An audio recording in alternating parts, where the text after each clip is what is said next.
এক দশকেরও বেশি সময় পর আবারও এশিয়া কাপ ক্রিকেটের আয়োজক হতে যাচ্ছে বাংলাদেশ।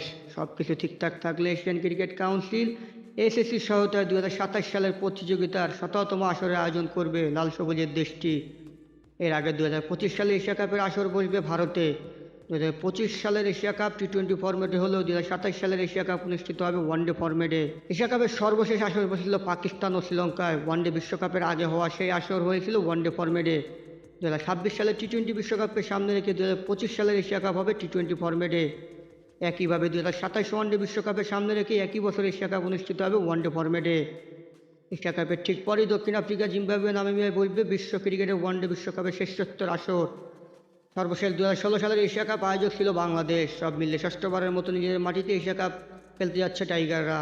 এর মধ্যে 2012-16 আসরের ফাইনাল খেলে বাংলাদেশ, দুবারই স্বপ্নভঙ্গ হয়। শিরোপার খুব কাছে গিয়েও রুদ্ধশ্বাস লড়াই 2012 সালে পাকিস্তানের কাছে এবং 2016 সালে ভারতের কাছে হেরে হতাশ হতে হয় বাংলাদেশকে।